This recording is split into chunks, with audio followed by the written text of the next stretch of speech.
ఆయన యొక్క సిద్ధాంతాలని ఆయన ఒక విషయం చెప్తాడు. ఫిట్ ఇండియా ఉద్యమం అనుకోండి, తర్వాత గాంధీ సమకాలీకుడు అనుకోండి, ఆయనకున్నటువంటి సోషలిస్ట్ పార్టీ పెట్టినటువంటి నేపథ్యంలో ఆయనకి ఈ రోజు ఉన్నటువంటి ఒక ఇద్దరు ముఖ్యమంత్రుల గురించి చెప్తాను. ములాయం సింగ్ యాదవ్ కావచ్చు, లాలూ ప్రసాద్, ప్రధానమైనటువంటి ఆ ఇద్దరు శిష్యులు ఓన్లీ రామ్ మనోహర్ లోహియా గారి సిద్ధాంతాలను అలవర్చుకొని రామ్ మనోహర్ లోహియా సిద్ధాంతాలతో వాళ్ళు ఇద్దరు ముఖ్యమంత్రులు.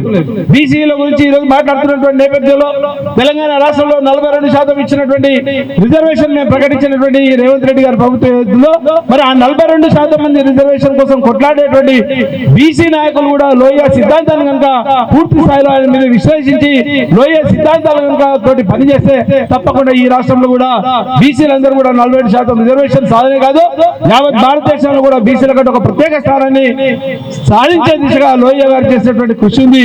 దాని ఫలితమే ఈ రోజు ఉన్నటువంటి ఇద్దరు ముఖ్యమంత్రులు లల్లు కావచ్చు, ములాయం సింగ్ కావచ్చు, దాని తర్వాత జరిగిన పరిణామాల ద్వారా ఆయన యొక్క ఆశయాలు తీసుకొని ఇప్పటికీ ఉత్తరప్రదేశ్ కావచ్చు, బీహార్ కావచ్చు, నార్త్ స్టేట్లలో కూడా కావచ్చు లోహియా సిద్ధాంతాలు అలవర్చుకొని గాంధీ మార్గంలో ఆయన పనిచేసింది తప్ప ఇంతకుముందు రాజేంద్ర అని చెప్పాడు.